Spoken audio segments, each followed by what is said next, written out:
Forgive them, Father, for they know not what they do. Forgive them, Father, for they know not what they do. Forgive them, forgive them. What's happening? What is happening? Friends and family, amigos y familia, hola. You're back in Cola County. We're back. We're back here. This time, I'm running solo. Don't get it twisted. I've got plenty of people lined up to be on the show. My schedule was just a little crazy this week, so I wasn't able to sit down and schedule anybody in. I've got lots of people that I want to talk to, so have no fear. There will be more guests because my past two, John B and Bo B, were fantastic. Lots of good feedback. And that's kind of where I wanted to start today with some of the feedback I was getting. First off, let me say this is the Tuesday after Halloween. And one of the things I noticed this Halloween that I guess I've noticed in the past but didn't pay much attention to was the difference in trick-or-treaters between 5:30 and 9:30. We had, I think our first trick-or-treaters came about 5:30. The sun was still out. And they're the cute little young ones that these people bring, and they've got their little princess, costumes. They're dressed up like Disney princesses and Lilo and Stitch, and just adorable kids you just want to squeeze. They're like, trick or treat, thank you. The 9:30 trick-or-treaters. So we left. We sat at home, handed out candy till about 6:30. Then we went out and let the girls get some candy for a little bit. Then we came back and handed out candy at the end of the night just to get rid of it, really. And the 9:30, I'm telling you what, man, these kids, here's what happened. No cap. Can I say no cap? Is that allowed? Am I too old to say no cap? No cap. There was 3 kids that walked up on my porch. All 3 of them had double bags. And I opened the door and they didn't say trick or treat. They just held out the bags and they said, "Can I get some for my sister too?" The other one held out his bag. Can I, my cousin wasn't able to make it out. Can I get some? I ended up giving away all our candy to these 3 kids. Just number 1, because I wanted to get rid of it. Number 2, because it's like, it's the end of the night, man. Just, you know what? Actually, I kind of give you props. You probably don't have a sister. You probably don't. You have a cousin. You probably do have a cousin. They're probably standing right beside you with double bags too. That is your cousin. Y'all are just taking all the candy. And I'm telling you what, those kids had it figured out. So part of it was because I wanted to get rid of the candy.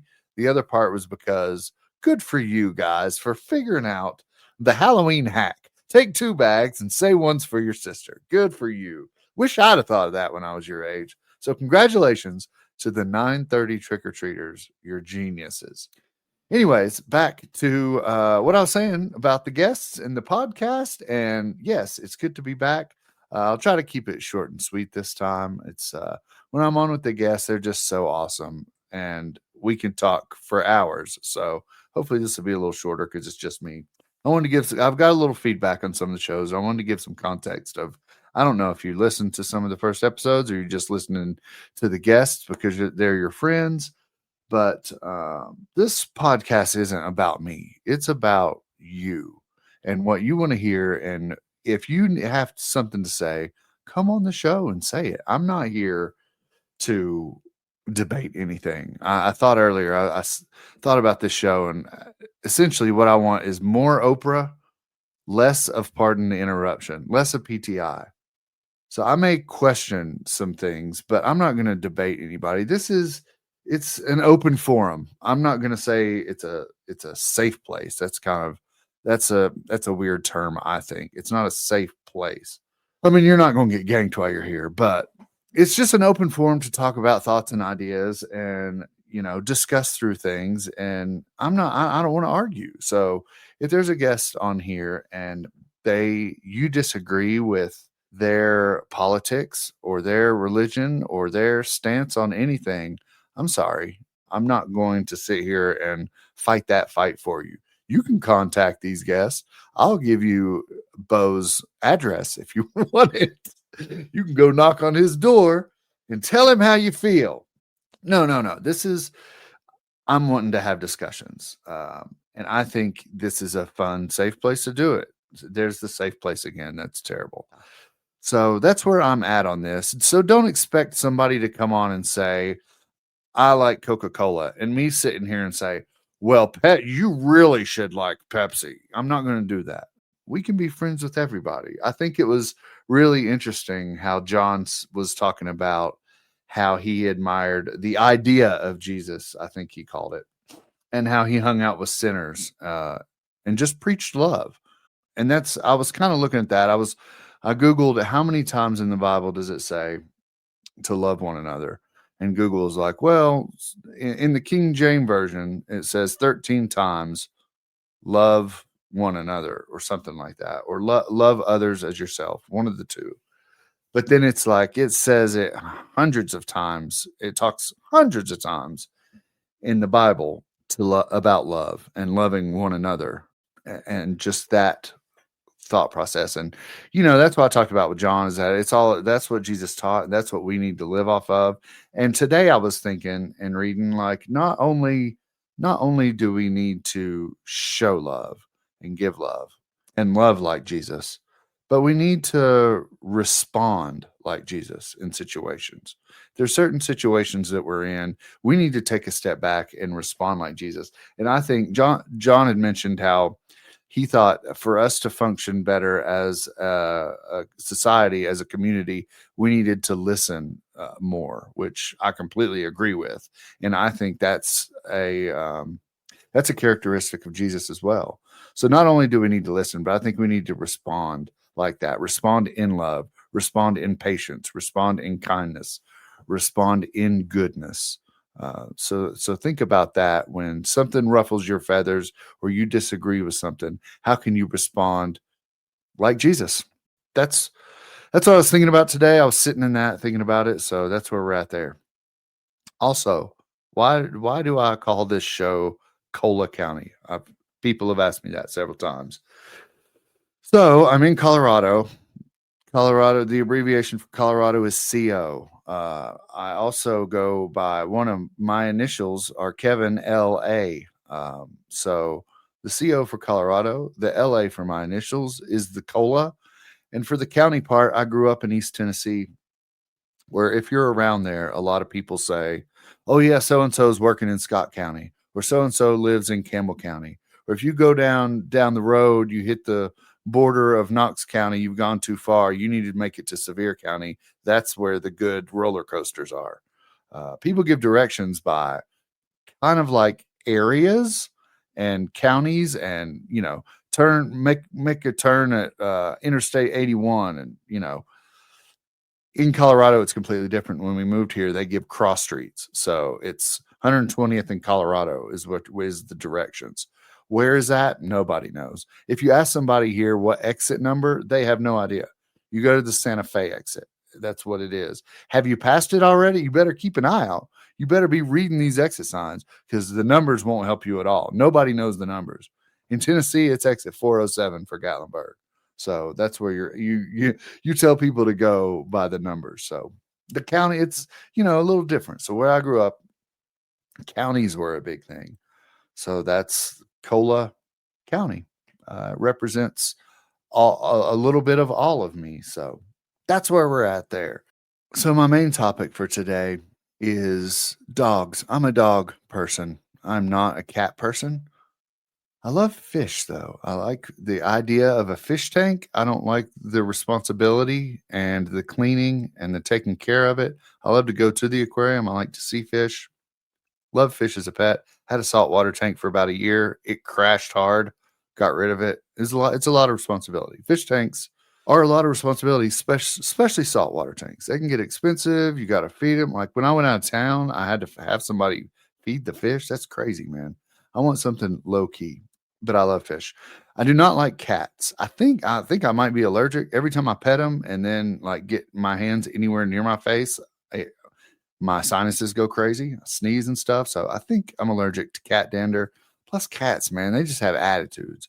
But dogs, amazing. I'm a big dog guy, big dog person. I was thinking about when I first really recall seeing a dog in my life. When I was young, my grandmother had a a black Labrador retriever she called BG.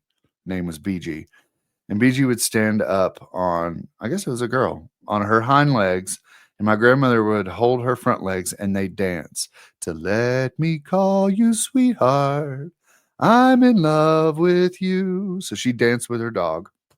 That's what I remember as a kid.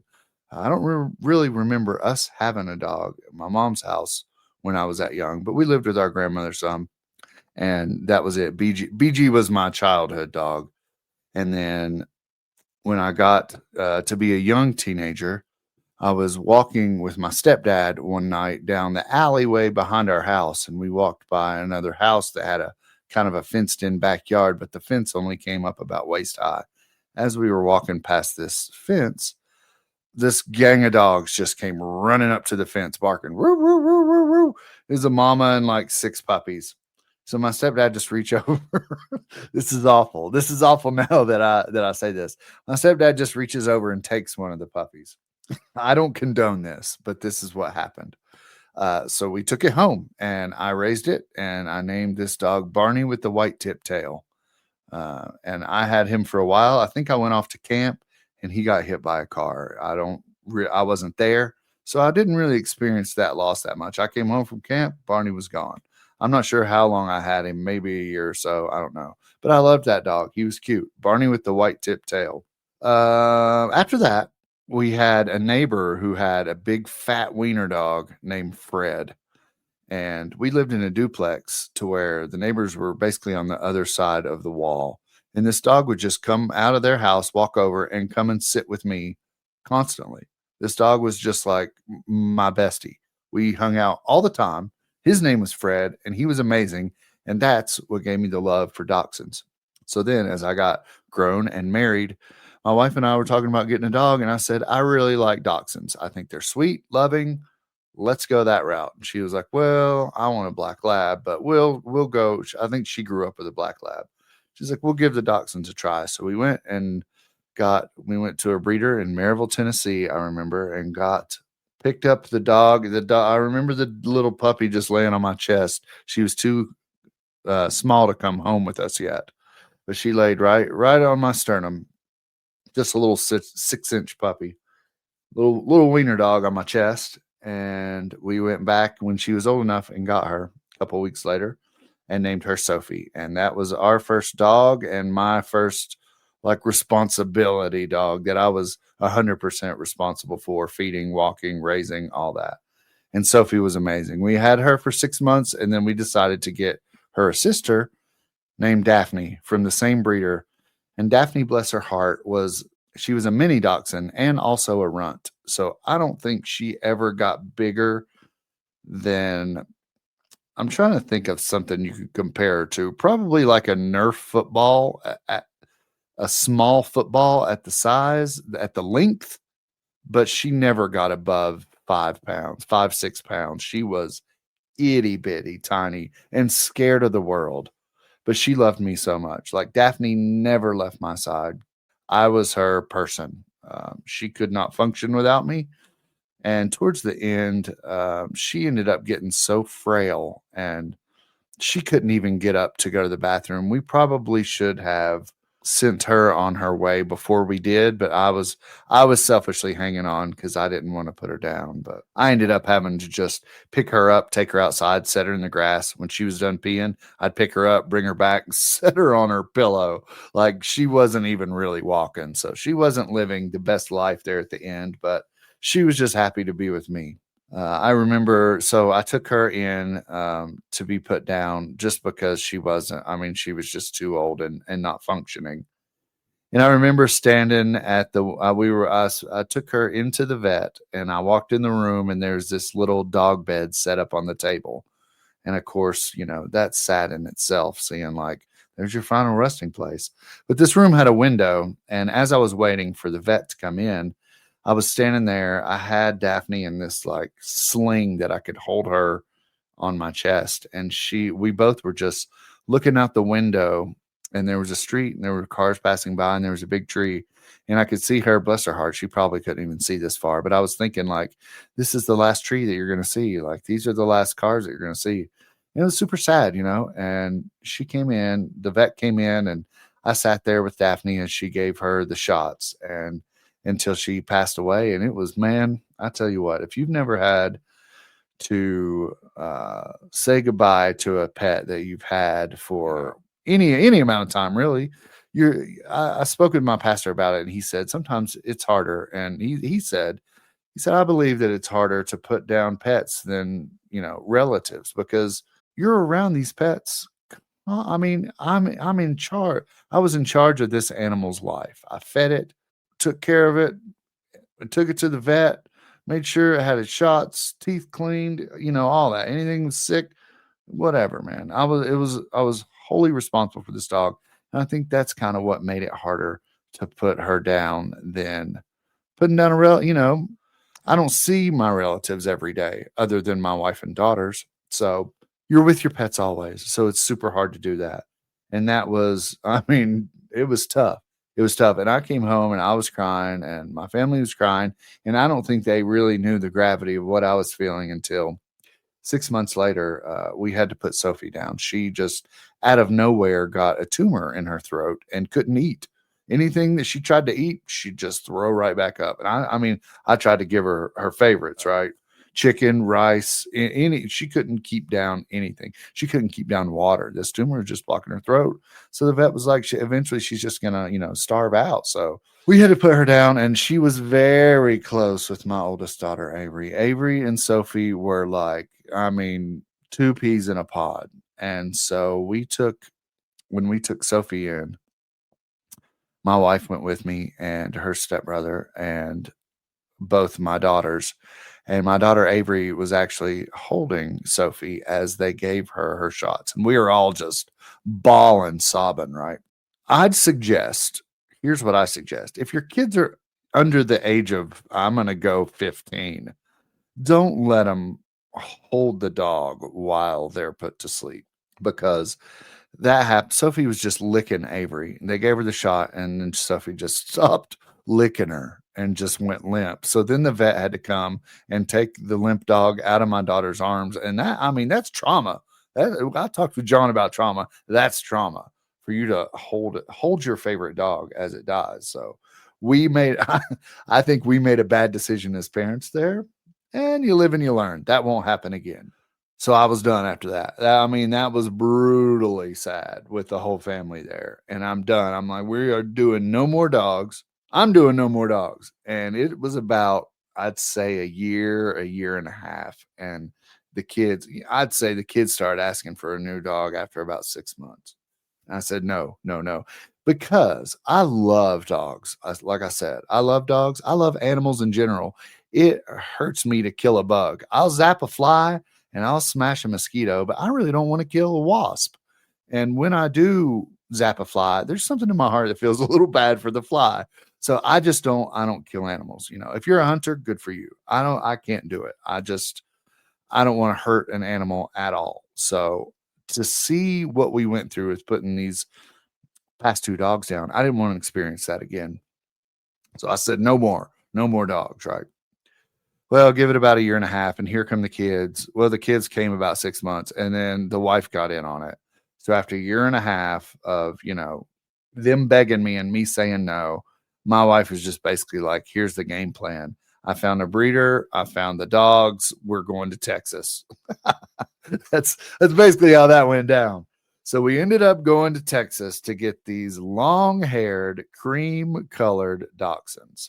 Well, my wife she contacted this breeder about it, and the breeder was insane. She made us well, first of all, she had all the dogs that were pregnant. You could go online and watch them like 24/7. You could just go see her dog, any dog that you wanted that she had on camera that was pregnant about to give birth. You could just go on there and watch. You could probably go right now. I don't remember the name of her website or her company. My wife does, but you can just go online and watch these dogs give birth. And so we were on there one day, and this dog, we were waiting for two girl cream colored dachshunds, long haired. So we're on there, and this dog is expected to have two puppies. And here it goes. This dog gives birth, and there it was, the two girl puppies. So we're like, we'll take them. That's awesome. One was cream colored. One was a little darker, like one was like white cream, light cream, and one was kind of like a light chocolate color. And so we're like, well, maybe we can tell them apart that way. We'll just go with that. We were watching them online, right? Watching them grow up until they were old enough that we could go get them. And a few weeks in, the girls have already named these dogs. Avery's got the cream light colored named Gracie, and Libby's got the darker one. She's naming Betty. Well, a few weeks in, I don't know how old the dogs were at this point, but old enough to where the lady calls my wife and says, "We have a problem." My wife's like, "Oh no, one of these dogs has passed away. The girls are going to be distraught. What is going on?" And the breeder's like, Betty's a boy. And so it's like, first of all, how did you not know? You're a dog breeder. How did you not know this dog was not a boy? Second of all, how's the kid going to take it? We wanted two girls. Are we still going to go this route, or are we going to wait any longer? Because we were waiting quite a while to get these two, sisters.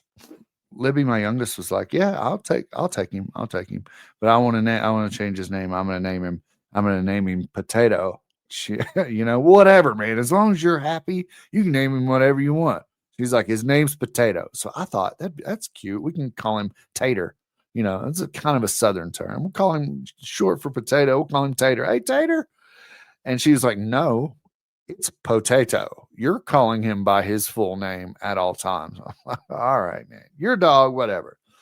So we go to Texas in the middle of June, brutally hot. It was my birthday, and we pick up these dogs. It was fine. It was fine. The breeder is absolutely insane. She made us get like goat milk and all these different cans of food and toys. I mean, thousands of dollars worth of stuff. And then send us a picture of the play area that we have set up with kids' toys that they can play with. And I mean, my wife went all out for these dogs. And I'm like, I remember when we stole Barney with the white tip tail, we could throw him in the backyard on a chain. He'd be all right for a couple days, give him some food and water. These dogs, I mean, were pampered from the jump. And then we had to send pictures of them when we got home back to the breeder to make sure we weren't, I don't know, mistreating them. These things were babied. Cut to now, we've had these dogs, let's say almost a year and a half now. We've had them, and Gracie is Avery's dog. She's babied, pampered. Gracie's I don't think Avery's happy with it, but Gracie is a dog's dog. Like, she will run, she will chase balls, she will run herself. I'll put down food and she won't even eat. She'll just want to play. She's got all this energy and she just runs around the yard. Super happy dog, but I think Avery wants her to be a little more chill. But Gracie is loving life. She's just herself. She's a dog. She's running. She's playing. Throw the ball, throw the ball, throw the ball, throw the ball, throw the ball. She's on it. Potato is Libby's dog, but he's my buddy. This is what made me want to record this podcast, because I was looking at him the other day and I thought, you know what? We should all live more like Potato. This dog loves people. He likes anybody. He just wants to be around people. And, that's what I've felt this year. God's called me to be more in community, which has kind of led me to do this podcast, trying to have more coffee dates with friends, trying to have more hosted dinners, things like that. Just be around people more and not just hole up on the PlayStation. So I'm looking at Potato and how much he loves to be around people. Other dogs, somewhat, especially once he gets to know them. But Gracie wants no part of anybody, just us four, and that's it. No, Gracie doesn't want to be around other dogs. Gracie does not want to be really out of Avery's arms. But if Avery's not there, she'll just climb up us trying to get away. If we have guests over, she'll be climbing up on my shoulder trying to get away from the people that are in my house. Potato is all about it. This dog, I'm telling you what, man, this dog smiles. I've got pictures of him. He's got little black lips. And when his mouth curls up in the back, he smiles. He is so happy to be alive that it's almost admirable.